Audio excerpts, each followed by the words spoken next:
Story zone, তোমার অনুভূতিদের খুঁজে নাও এখানেই। তোকে আমরা রিদ খানের গাড়িতে করে এনেছিলাম এখানে। ওনার বডিগার্ড আসিফ ভাইয়া আমাদের হেল্প করেছিল তোকে হসপিটালে আনতে। তবে এখানে এসে কিছু আপত্তিকর ঘটনা হয়েছিল তোকে এমার্জেন্সি বেডে নিতে গিয়ে। এই জন্য মূলত নার্সটি ভুল বুঝেছে তোকে। এবার চল এখন বাসায় যাই। জুঁইয়ের মুখে আপত্তিকর ঘটনা শব্দটি আমার মনে বেশ কৌতূহল সৃষ্টি করলো। কি এমন ঘটেছিল যে তিনি আমাকে হৃদ খানের নামের সাথে জড়িয়ে দিলেন? জুঁই পাশ থেকে আমার কাঁধ জড়িয়ে রুম থেকে বের হতে চাইলো। আমি কোমরের ব্যথায় তখনও পা খুঁড়িয়ে খুঁড়িয়ে হাঁটছিলাম ধীরে ধীরে। তবে আমার মনে কৌতূহলটা তখনও ছিল বেশ। সেটা দমাতে না পেরে প্রশ্ন করেই ফেললাম, কি হয়েছিল? কোনো সমস্যা? জুঁইয়ের কয়েক সেকেন্ড লাগলো আমার কথাটা বুঝতে। বুঝেই সম্মতি দিয়ে বলল, হয়েছিল একটু। কেন? নেতাদের কোলে চড়ে হসপিটালের দোতলায় আসলে যা হয় তাই হয়েছিল। এই নিয়ে গুঞ্জনের মুখে পড়েছিলি তুই। ভয়ানকভাবে চমকে উঠে থমকে দাঁড়াই আমি। বিষণ্ণে মাথা ঘুরে উঠল আমার। হতভম্ব গলায় মৃদু চিৎকার করে উঠি তখনই। কি? মায়ার হঠাৎ চিৎকারে থতমত খেয়ে উঠল জুই। চমকে ওঠা ভঙ্গিতে মায়াকে নিয়ে জুইয়ের পা থামল তক্ষুনি হসপিটালের করিডোরে। ইতস্তত জুই তৎক্ষণাৎ চোখ তুলে ঘুরালো আশেপাশে। চোখে পড়ল হসপিটালের যাতায়াতকারী মানুষের বাঁকা চোখ। তাদের মধ্যে একজন হৃদ নিজেও ছিল। তবে তার বাঁকা চোখ মায়ার উপর নয়, বরং সরাসরি তাকিয়েছিল মায়ার দিকে। কিন্তু হতবুদ্ধি মায়া তখনও বিষণ্ণের ঘোরে জুইয়ের দিকে তাকিয়ে। ইতস্তত জুই খানিকটা দ্বিধা নিয়ে চোখ ঘুরিয়ে মায়ার দিকে তাকালো। মায়ার কাঁধে হাতটা আরো একটু চেপে ধরে খুঁচিয়ে আস্তে করে বলল, কি করছিস? আস্তে কথা বল, আশেপাশে মানুষজন দেখছে তোকে। ধ্যানরত মায়ার মনোযোগ তখনও জুয়ের দিকে। যেন অনেকটা শখে আছে জুয়ের কথায় সে। হৃদ খানের কোলে ছিল সে, ভাবতেই যেন আতঙ্ক ছেয়ে যাচ্ছে মায়ার শরীর জুড়ে। তারপরও জুয়ের অনবরত খোঁচানিতে মায়া বাধ্য হলো ঘাড় বাঁকিয়ে সামনে তাকাতে। ভাগ্যের ফেরে মায়ার সেখানেও চোখাচোখি হয়ে গেল হৃদের সাথে। মূলত হৃদও হসপিটালের করিডোরে দাঁড়িয়েছিল আসিফের সাথে। সেখানে আসিফ হৃদকে কিছু বলছিল আর হৃদ সেটা মনোযোগ সহকারে শুনছিল, হালকা কপাল কুঁচকে মৃদু মাথা নাড়িয়ে সম্মতি দিতে দিতে। মূলত তাদের দুজনের মধ্যেকার কথোপকথনে মধ্যে মায়া হঠাৎ চেঁচিয়ে ওঠাতে মনোযোগ নষ্ট হয় হৃদের। অনেকটা বিরক্তি নিয়ে ঘাড় ঘুরালো আর দৃষ্টিতে ভিড়ল মায়ের হতভম্ব চেহারাটা। কিন্তু কয়েক সেকেন্ড যেতে না যেতেই হৃদের সেই বিরক্তিকর দৃষ্টি শিথিল হয়ে আসলো মায়ার উপর। অনেকটা বিস্মিত নিয়ে চোখ ঘুরালো মায়ার পা থেকে মাথা অবধি। এই প্রথম মায়াকে খোলা চুলে দেখল হৃদ। নয়তো এই নিয়ে তাদের যতবার দেখা হয়েছিল প্রতিবারই মায়াকে হিজাব পরা অবস্থায় দেখেছে সে। আঘাত না পেলে হয়তো আজও তেমনই দেখত হৃদ। তবে আজকের অনাকাঙ্ক্ষিত ঘটনাকে ঘিরেই প্রথম হৃদের চোখে প্রদর্শিত হলো মায়ার নিজে। বিষণ্ণয়ে থমকে যাওয়া দৃষ্টি আবারও ঘোরালো হৃদ মায়ার পা থেকে মাথা অবধি। কলেজের সাদা ড্রেসের সাথে মায়ার মাথার সাদা ব্যান্ডেজটিও যেন আজ চমৎকার দেখালো হৃদের চোখে। কিন্তু আতঙ্কিত মায়া হৃদের সাথে চোকাচোকি হতেই তৎক্ষণাৎ জুয়ের বাহু টেনে নিজেকে আড়াল করতে চাইল। জুইয়ের পেছনে লুকাতেই আবারও চমকে উঠল জুই। কি হয়েছে জানতে চেয়ে মায়ার সামনে আনতে চাইলে বাধা দেয় মায়া। ভয়ার্ত মুখে জুইয়ের পেছন থেকে উকি মারতে মারতে আবারও চোখাচোখি হয় হৃদের শান্ত দৃষ্টির সাথে। ভয়ার্ত মায়া আরো ভয়ার্ত হলো। হৃদের শান্ত দৃষ্টি ভিড়ে পড়ে, তাই পিছনে থেকে জুইয়ের অ্যাপ্রনটা শক্ত হাতে চেপে ধরে ফুপিয়ে কেঁদে উঠল ভয়ে। ক্রন্দন গলায় বলতে থাকলো, বাসায় যাব, আমি বাসায় যাব, প্লিজ জুই, আমার বাসায় নিয়ে চল। এই লোকটা, এই লোকটা ভালো না, ভীষণ বাজে। আমার ভয় হয় এই লোকটাকে দেখলে। এই লোকটা আমাকে আবার আঘাত করবে। প্লিজ জুই, বাঁচা আমায় বোন, আমায় নিয়ে চল না এখান থেকে প্লিজ। কথাগুলো শেষ করতে করতে মায়া আবারও ফুপিয়ে কেঁদে ওঠে হৃদের ভয়ে। মায়ার হঠাৎ কান্নায় জুইও থতমত খেয়ে যায় এবং বুঝতে পারে মায়া এই মুহূর্তে হৃদকে ভীষণ ভয় পাচ্ছে। কিন্তু একটা অ্যাক্সিডেন্টকে ঘিরে মায়ার হঠাৎ হৃদকে এতটা ভয় পাওয়ার কারণটাও বুঝলো না। আবার হৃদের অনাকাঙ্ক্ষিতভাবে হসপিটালে উপস্থিত থাকাটাও বুঝলো না। মোট কথা কোনোটাই জুঁইয়ের মাথায় ঢুকলো না, তবে জুঁই মনে করেছিল ওদের হসপিটালের দিয়ে হৃদ হয়তো চলে যাবে, কিন্তু এই পর্যন্ত হৃদের হসপিটালের উপস্থিত থাকাটা সত্যিই জুঁইয়ের মাথায় আসলো না। জুঁই ভাবলো, হৃদ কি তাহলে এতক্ষণ ধরে ওদের অপেক্ষায় দাঁড়িয়েছিল, এখানে নাকি নিজের আহত ছেলেদের জন্য দাঁড়িয়েছিল, কোনটা? ইতস্তত জুঁই আর চোখে হৃদের দিকে তাকাতেই দেখলো হৃদ শান্ত দৃষ্টি আপাতত এদিকে তাক করা, কেমন গম্ভীর আর নিশ্চুপ ভঙ্গিতে তাকিয়ে হৃদ। ইতস্তত জুঁই খানিকটা জড়সড় হয়ে দাঁড়ালো, জড়তা যেন আষ্টে পৃষ্ঠে কামড়ে ধরল জুঁইয়ের শরীর। তাই মায়াকে কিছু বলতে চেয়েও কণ্ঠ অবরোধ করলো জুঁইয়ের হৃদের শান্ত দৃষ্টির অতলে। জড়তার জুঁইয়ের গলা দিয়ে একটাও শব্দ বের করতে পারলো না বলে এক মুহূর্তের জন্য সেও অসহায় হলো। আধশোয়া অবস্থায় পিঠে বালিশ ঠেকিয়ে খাটে বসা আমি। ভীষণ যন্ত্রণায় কোমর টনটন করছে ব্যথায়, যার তাড়নায় এখনো ঘুম নেই আমার। অর্ধরাত্রি হতে চলল। আমাদের অন্ধকার রুম জুড়ে তখনও আলোর অভাব। পাশেই জুঁই বেঘোরে ঘুমোচ্ছে বলে রুমের আলো জ্বালাইনি, কিন্তু আরিফ ভাইয়ার রেখে যাওয়া দ্বিতীয় ফোনটায় আলো সবটা পরিষ্কার আমার চোখে। আমি ততক্ষণে বেশ কয়েকবার ফোন করে ফেলেছিলাম হাফেজ সাহেবের নাম্বারে, কিন্তু বরাবরই ব্যর্থ হচ্ছিলাম ওনাকে ফোন মিলাতে। বুক ভরা কষ্ট আর হতাশার দৃষ্টি ফেলে আবারও কল লাগালাম হাফেজ সাহেবের ফোনে। জানি মধ্যরাতে কাউকে ফোন করাটা ব্যাড ম্যানার্সের মধ্যে পড়ে, কিন্তু তারপরেও অচেনা স্বামীর জন্য আজকাল মনটা বড্ড পড়ছে। ভীষণ মিস করছি আমি তাকে। বিশেষ করে আমার এত অনুসন্ধানের পর যখন লোকটাকে খুঁজে পাচ্ছি না, তাই আগ্রহটা আরো বাড়ছে দিন দিন। অচেনা স্বামীকে খুঁজে পাওয়ার আকাঙ্ক্ষায় কে সে, কি তার পরিচয়, বড্ড জানতে ইচ্ছে হয় আমার। জীবনে কোনো দিন তার দেখা পাবো কিনা তাও জানি না, শুধু জানি আমার তাকে চাই, খুব করে চাই। তাকে খুঁজে না পাওয়ার তৃষ্ণা আমাকে আরো কাতর করে তুলছে। বুক ভারী দীর্ঘ শ্বাস ফেলে আবারও কল দিলাম হাফেজ সাহেবকে। বরাবরের মতোই অফ যাচ্ছে হাফেজ সাহেবের নাম্বার, তাই ক্লান্তিতে কোলের উপর রাখা ফোনটা রেখে গা এলিয়ে দিলাম খাটে। কপালের উপর একটা হাত রেখে আবেশে চোখ বন্ধ করলাম। দুশ্চিন্তায় আহত মাথাটা টনটন করছে ব্যথায়। একদিকে নিজের অচেনা স্বামীকে খোঁজ না পাওয়ার যন্ত্রণা যেমন আমায় ঘায়েল করছিল, ঠিক তেমনি আবার আমার জীবনে হঠাৎ হৃদ খানের আগমনে মুড়িয়ে দিচ্ছিল অপমানের ঘোরে। তার বর্ধিত আমাকে করা বারবার অপমানগুলো আমায় বেশ আত্মসম্মানে লেগেছিল। আমার আমার ছোট্ট একটা জীবনে এত অপমানিত কখনো হয়নি যতটা হৃদ খান আমায় বিগত দিনে করেছে। তার সাথে আমার কি এমন শত্রুতা তা জানি না, তবে তার করা আজকের ব্যবহারটা ছিল চরম বিষাদের ন্যায়। আমায় এতটা আঘাত করে হসপিটালে পাঠিয়েও তার মধ্যে বিন্দুমাত্র অনুশোচনা দেখা গেল না, বরং অসন্তোষের কঠোর দৃষ্টি ছিল তার চেহারায় আমার উপর। কি নিয়ে আমার সাথে এতটা ক্ষুব্ধ ছিল তাও আমি জানি না, আর না জানতে চাই। যতবার ভাবি এই লোকটার সম্মুখীন হব না, ততবারই মুখোমুখি হতে হয় আমার। সে কি ইচ্ছে করে আমার মুখোমুখি হয়, নাকি সম্পূর্ণটাই কাকতালীয় তাও বুঝতে পারি না আমি। মোট কথা আমি কিচ্ছু বুঝতে পারি না। শুধু শুধু মাথায় আসে কোনো কিছু ইচ্ছাকৃত হলে হৃদ খান আর যাই হোক আমার সাথে বাজে ব্যবহার করতো না, বরং আপোষেই কথা বলতো। কিন্তু আমাদের মাঝে বিষয়গুলো অনিচ্ছাকৃত হওয়ায় হয়তো হৃদ খান আমায় মেনে নিতে পারছে না, তার সাথে অনাকাঙ্ক্ষিত দেখায়। কিন্তু আমিই বা কি করব? লোকটার মুখোমুখি হওয়া পিছনে আমার কোনো হাত নেই। সম্পূর্ণ অনাকাঙ্ক্ষিত আমাদের পরপর দেখাগুলো। হয়তো আমি চট্টগ্রাম থাকছি বলে হৃদ খানের মুখোমুখি বারবার হচ্ছি আমি। কিন্তু আমি যদি এই চট্টগ্রামে আর নাই বা থাকি, তাহলে আমার সাথে হৃদ খানের দেখা হওয়ার আর কোনো সম্ভাবনাই থাকবে না।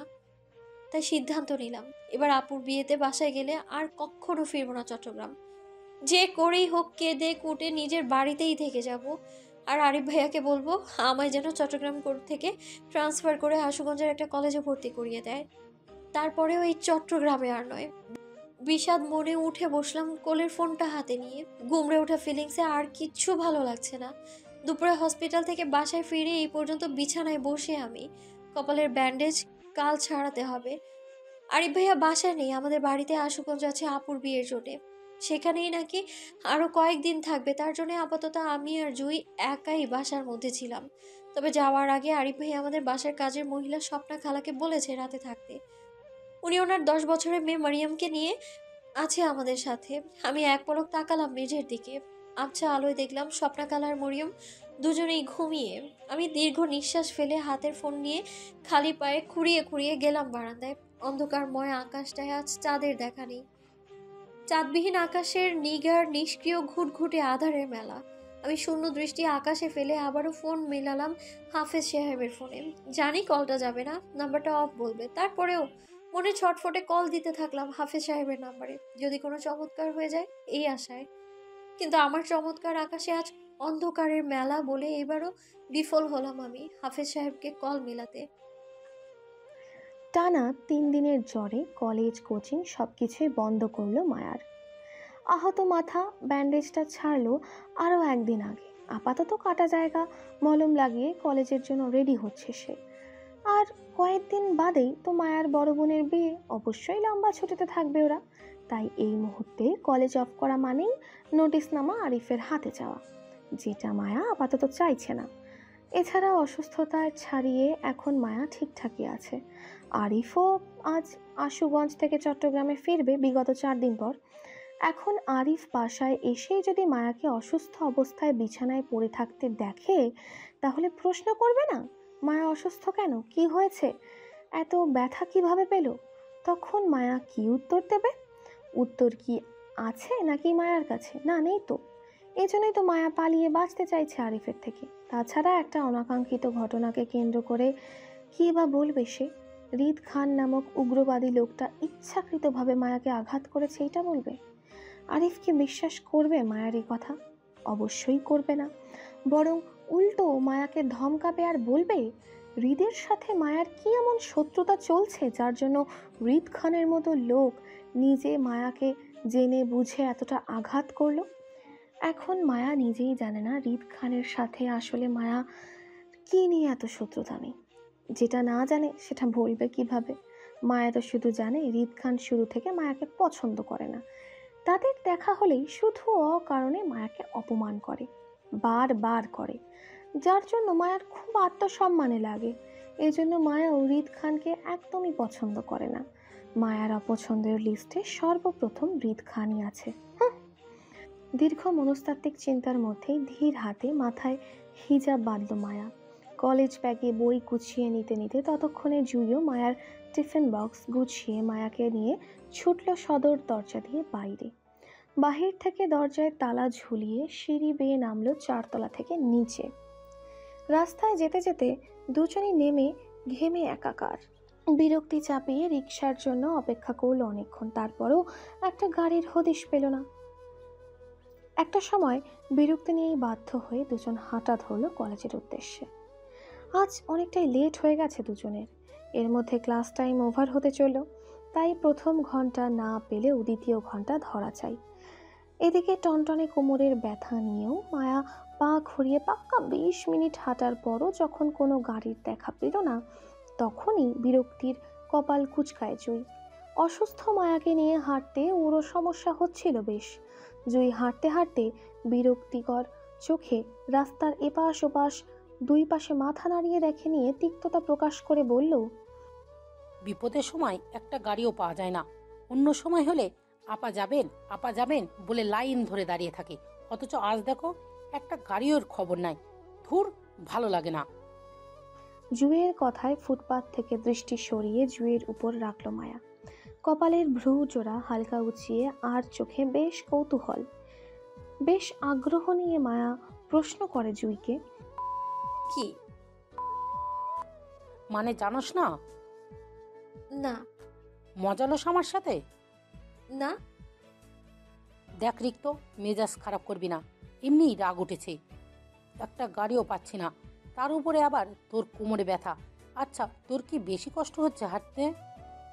জুয়ের চিন্তিত চেহারা দেখে মায়া মিনমিন করে ঘাড় ঘুরিয়ে আশেপাশে তাকালো। সত্যি বলতে ওর কোমর টনটন করছে গাঢ় ব্যথায়, হাঁটতে কষ্ট হচ্ছে, কিন্তু উপায় না পেয়ে চুপ করে রয়েছে শুধু। এতক্ষণে বাসায় থাকলে নিশ্চিত মায়া চিল্লা চিল্লি করে কাঁদতো। খালি রাস্তায় জুইকে বিপদে ফেলতে চাইছে না বলেই চুপ করে থাকা, কিন্তু জুই যেন মায়ার ব্যথাতুর লাল মুখটা দেখে ঠাহর করতে পারলো মায়ের মনের অবস্থাটা। তারপরও নিরুপায় জুই। কোথাও কোনো গাড়ির হদিশ নেই, জনমানবহীন নির্জন রাস্তা। তার চেয়ে বেশি আশ্চর্যজনক হলো সকাল সকাল পাবলিক রাস্তা খালি দেখে। যে রাস্তায় সারাক্ষণ গাড়ি ভিড় লেগেই থাকে, সেই রাস্তায় হুট করে নিস্তব্ধ দেখে খানিকটা সন্দেহ হলো জুয়ের। রাস্তাঘাটে হরতাল চলছে কিনা এই বিষয়ে খানিকটা নিশ্চিত হতে তীক্ষ্ণ দৃষ্টিতে আশেপাশে তাকালো। হঠাৎই হ্যালো ডিয়ার লিসেনার্স, আপনারা শুনছেন স্টোরিজ অন প্রেজেন্টস ধারাবাহিক পর্ব গল্প। আমাদের সামগ্রিক প্রচেষ্টাকে উৎসাহিত করতে লাইক অ্যান্ড কমেন্ট করতে ভুলবেন না। Thank you. তখনই কানে আসলো কারো হাঁক ছেড়ে ডাকার শব্দ। জুই মায়া দুজনেই চমকালো। ডাকে উৎস ধরে পেছন ঘুরতেই দেখলো সিনিয়র ভাই রিফাত ডাকছে রাস্তার ওপাশ থেকে হাত নেড়ে ওদের। পরিচিত মুখ হওয়ায় দুজনেই থামলো। মায়া খানিকটা ইতস্তত বোধ করে জুইয়ের শরীর ঘেঁষে দাঁড়াতেই চোখ উঁচিয়ে তাকালো জুই। মায়ার দ্বিধার কারণটি বুঝে চোখের ইশারায় আশ্বস্ত করলো সে আছে বলে। রিফাত ততক্ষণে ওদের মুখোমুখি হতে হতে মায়ার দিকে প্রেমময় দৃষ্টি ফেলতে ফেলতে জুইয়ের উদ্দেশ্যে বলল, কি ব্যাপার, তোমরা এতদিন কলেজে যাওনি কেন? শুনলাম মায়া নাকি সেদিন আঘাত পেয়েছিল হৃদ ভাইয়ের ছেলের হাতে। আমি বাড়িতে ছিলাম না, ঢাকায় ছিল। খবরটা পেয়ে ছুটে এসেছিলাম পরদিন, কিন্তু তোমাদের দেখা পাইনি 3 দিন। এখন ভালো আছো মায়া? রিফাতের অনবরত কথায় সুন্দর হাসে জুই। ছেলেটির চোখে মুখে ভাসে মায়ার জন্য ভালোবাসা। জুই সেটা বুঝতে পারে, তাই রিফাতের প্রশ্নে মায়া জড়তায় পড়লেও জুই অত্যন্ত আন্তরিক সাথে উত্তর দিয়ে বলে, জি ভাইয়া, এখন ভালো আছে ও। গত 3 দিনে একদম ফিট অ্যান্ড ফাইন হয়ে গেছে। এই জন্যই তো কলেজে যাচ্ছে, দেখছেন না? জুইয়ের কথায় কপালের চিন্তিত ভাঁজ শিথিল হয় রিফাতের। মায়ার জড়তার মুখটার দিকে আরও একবার চোখ বুলিয়ে জুইয়ের দিকে তাকালো আর বলল, তোমরা যে রাস্তা দিয়ে কলেজে যাচ্ছ কেন? এই রাস্তা তো বন্ধ। সামনে যে রাজনৈতিক সংগঠন হচ্ছে জানো না? দীর্ঘ সময়ের মাথায় ঘুরতে থাকা ফাঁকা রাস্তার রহস্য উন্মোচন হলো রিফাতের কথায়। অনেকটা পথ হাঁটার বিরক্তিটা আবারও চেহারায় দেখা গেল। জুই বিরক্তি নিয়ে বলল, জানি না বলেই তো এসেছি। এখন কি করব বলুন? এত দূর হেঁটে এসে আবার বাসায় ফিরে যাব? সামনেই তো আমাদের কলেজটা। কোনোভাবে কি যাওয়া যাবে না, নাকি সমস্যা হবে? কোনটা? চিন্তিত ভঙ্গিতে বলল রিফাত। সঠিক বলতে পারছি না, পুরো রাস্তা ব্লক। আচ্ছা চলো দেখি সামনে গিয়ে কি হয়। যদি কেউ বাধা দেয় তাহলে দেখা যাবে। আসো আমার সাথে। রিফাতের সঙ্গে যাওয়া বিষয়ে মত্ত মায়া এবার নড়ে চড়ে দাঁড়ালো। হালকা দ্বিধায় পড়ে বলল, আপনিও যাবেন আমাদের সাথে? মায়ার কথায় সম্পূর্ণ দৃষ্টিতে মায়ার দিকে তাকালো রিফাত। অত্যন্ত নম্র গলায় বলল, হ্যাঁ, কেন? কোনো সমস্যা? মুখে উত্তর করলো না মায়া, শুধু দ্বিধায় মাথা নাড়িয়ে না বলল। মায়ার উত্তরে মুচকি হাসল রিফাত। একত্রে 3 জন হাঁটা ধরলে রাকিবের চোখে ভাসল মায়ার পা খড়িয়ে হাঁটা বিষয়টি। বুঝতে পারলো এটা সেদিনকার দুর্ঘটনার ফলে। প্রেমিক পুরুষের মনটা হঠাৎ মোচড় দিয়ে ওঠে ব্যথায়। মায়ার পাশাপাশি হেঁটে অসুস্থতার কথাও জিজ্ঞেস করলো বেশ করে। ইতস্তত মায়া শুধু হুঁ হ্যাঁ উত্তর করলো, জুয়ের একটা হাত চেপে ধরে রেখে। মায়ার সামান্য সহানুভূতিতে যেন রিফাতের মনে বিশাল প্রশান্তির অনুভব হলো। সেজন্য ঠোঁটে গাঢ় হাসি হেসে বাকিটা রাস্তা মায়ার পাশাপাশি হাঁটল রিফাত। কিন্তু কলেজ গেটের কাছাকাছি আসতেই বাধার সম্মুখীন হলো 3 জন। বিপুল জনগণের ভিড়ে কলেজ যাওয়ার রাস্তা খুঁজে পেল না। অসংখ্য মানুষের গমগমে পরিবেশ। পুলিশ প্রশাসন, সাধারণ জনগণ থেকে শুরু করে মন্ত্রী মহোদয় নেহাল খানও এখানে উপস্থিত ছিল। বাবার সঙ্গ দিয়ে হৃদ দাঁড়িয়ে শুভ্র সাদা পাঞ্জাবিতে, ঘামন্ত মুখশ্রী লাল হয়ে আছে অতিষ্ঠ গরমে। তারপরও গম্ভীর মুখে দাঁড়িয়ে বাপ দাদার পাশে। হৃদের পেছনে আরও অনেক নেতাকর্মী দাঁড়িয়ে। সবাই কি নিয়ে এত বড় সংগঠনের আয়োজন করলো জানা নেই মায়ের, তবে চারপাশে উত্তেজিত পরিবেশ দেখে মনে হচ্ছে এটা কোনো সাধারণ সমাবেশ নয়। হই হুল্লোড় এই উত্তেজিত পরিবেশকে নিয়ন্ত্রণ করতে পুলিশ বাহিনী থেকে শুরু করে ছাত্রলীগের ছেলেরা পর্যন্ত সেই সম্মেলনে পাহারাদারি। অসংখ্য মানুষের ভিড়ে পুরো রাস্তা ব্লক করে ভিড় লেগে আছে। পুলিশের জিপ থেকে শুরু করে অসংখ্য বাইক, কার, ট্রাক, সিএনজি আর অটোরিকশা। মায়ারা সেই সমাবেশের সামনেই আটকা পড়ল। রিফাত এগিয়ে গিয়ে পরিচিত কয়েকজন ছেলেদের সাথে কথা বলল যাতে মায়াদের যাওয়ার রাস্তা করে দেয়, বাধা না করে। সম্মতি পেয়ে রিফাত মায়াদের নিয়ে রাস্তার পাশ ঘেঁষে চলল কলেজের উদ্দেশ্যে। অসংখ্য মানুষের ভিড়ে হওয়ায় রিফাত সেফটির জন্য জুই আর মায়ার হাত চেপে ধরল নিজের দুহাতে, কিন্তু কয়েক কদম যেতেই ফের আটকা পড়ল পুলিশের কাছে। জুই মায়া তখনও ভয়ে সিটিয়ে দাঁড়িয়ে রিফাতের হাত ধরে। ভয়ার্ত মায়া যখন ভয়ে আড়ষ্ট হয়ে চারপাশে ভীতু চোখ ঘোরাচ্ছিল, তখনই চোখাচোখি হয়ে মঞ্চে দাঁড়িয়ে থাকা হৃদের তীক্ষ্ণ দৃষ্টির সাথে ভয়ার্ত মায়া আরও ভয়ার্ত হলো। ফের হৃদের সাথে মুখোমুখি হবে কালক্ষণেও ভাবেনি। তাই ভয়ার্ত মায়া হৃদের তীক্ষ্ণ দৃষ্টির আড়াল হতে তৎক্ষণাৎ রিফাতের পেছনে লুকিয়ে পড়ল নিজেকে আড়াল করে। মায়ার হঠাৎ কাণ্ডে গম্ভীর হৃদকে আরও গম্ভীর দেখালো। তার কুঞ্চিত ললাটের ভাঁজ আরও গাঢ় হলো। ঘাড় ঘুরিয়ে তাকালো আসিফের দিকে। চোখের ইশারায় কিছু একটা বলতেই তৎক্ষণাৎ মঞ্চ ছাড়লো আসিফ। দ্রুত পথে এগিয়ে আসলো মায়াদের কাছে। পুলিশের সাথে কথা বলে মায়াদের যাওয়ার রাস্তা করে দিল এবং নিজও দায়িত্ব নিয়ে কলেজ গেট পর্যন্ত এগিয়ে দিল।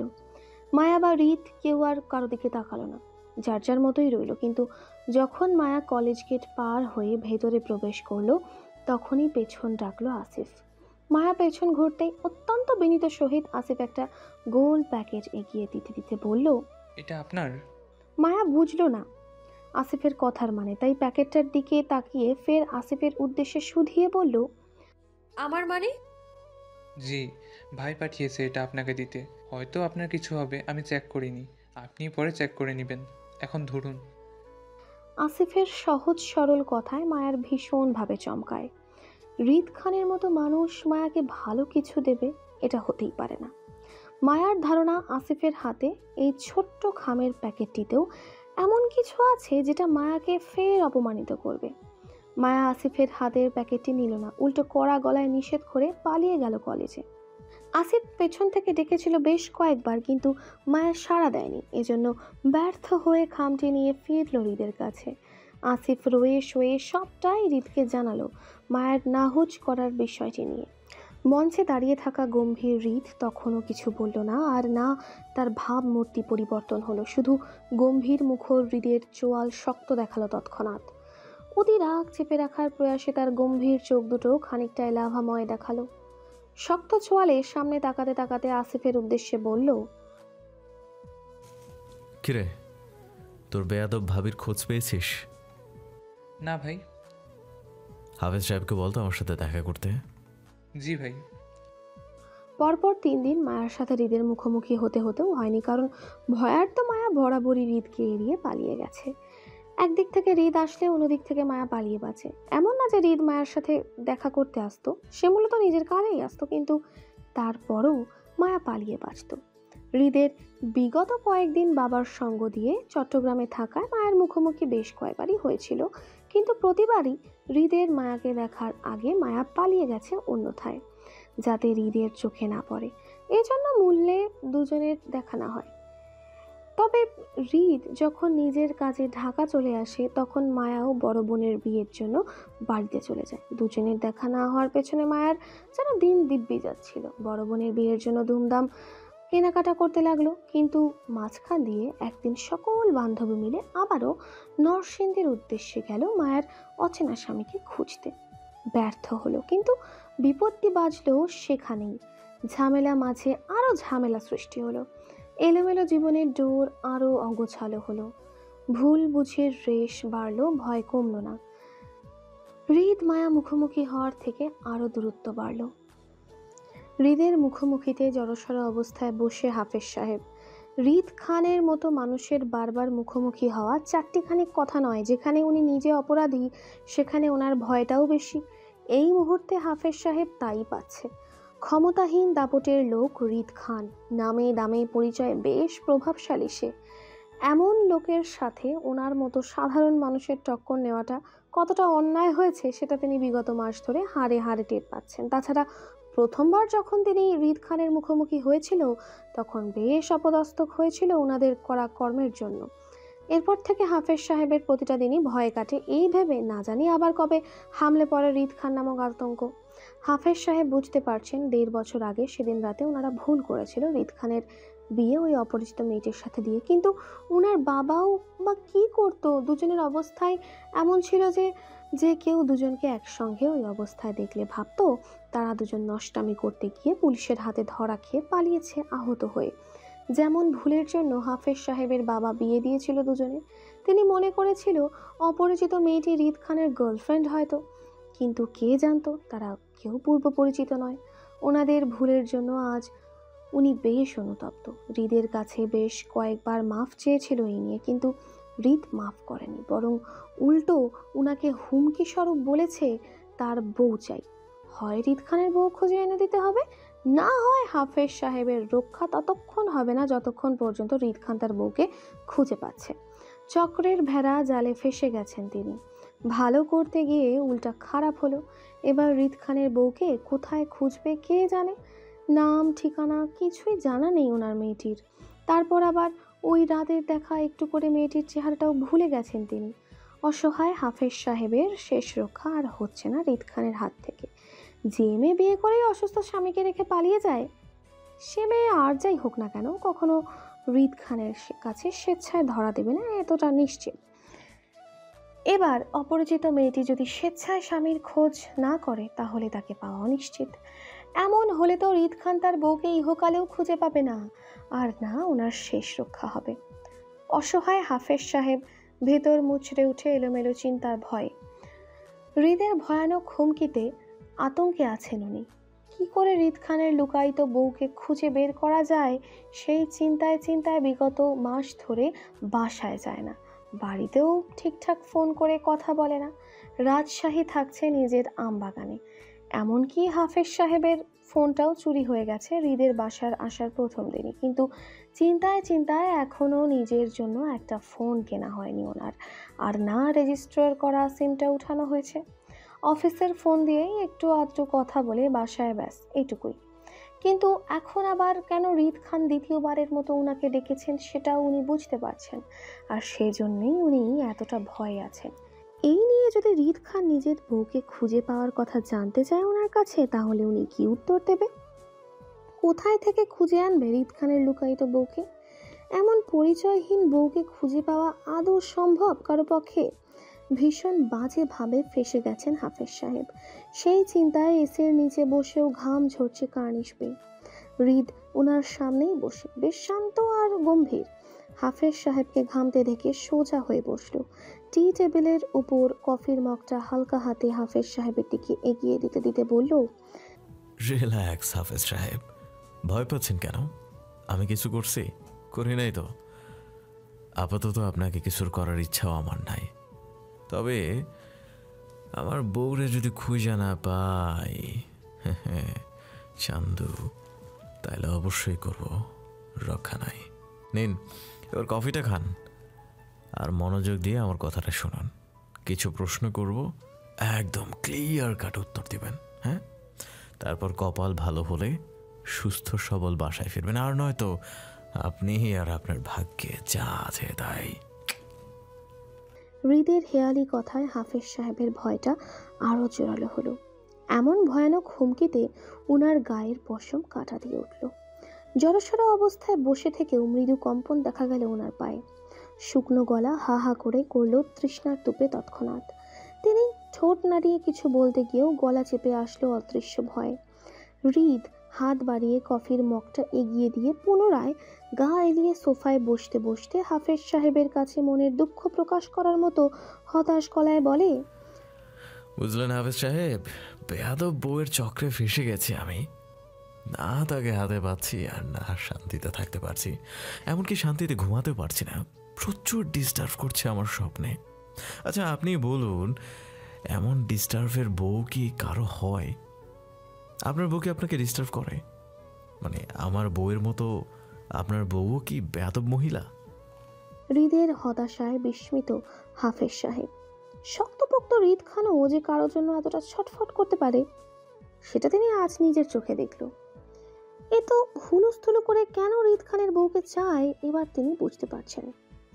তারপর মুখে কিছু বললেন না হৃদের, শুধু হৃদের কথার অসম্মতি দিয়ে মাথা নাড়িয়ে না বোঝার, যার অর্থ ওনার বউ বেয়াদব নয় হৃদের বউয়ের মতন। হাফেজ সাহেবের সম্মতিতে হৃদের হেয়ালিপনা আরো বাড়ল। দায়সারা গলায় বলল, এই জন্যই তো বেয়াদব বউকে লাগবে আমার। স্বামীর দায়িত্ব পালন করব, বউ পিটিয়ে সভ্য বানাবো। আচ্ছা আপনি বরং ঝটপট আমার কিছু প্রশ্নের উত্তর দিন তো। জড়সড় অবস্থায় কোনো রকম উত্তর করল না হাফেজ সাহেব। জি। গুড।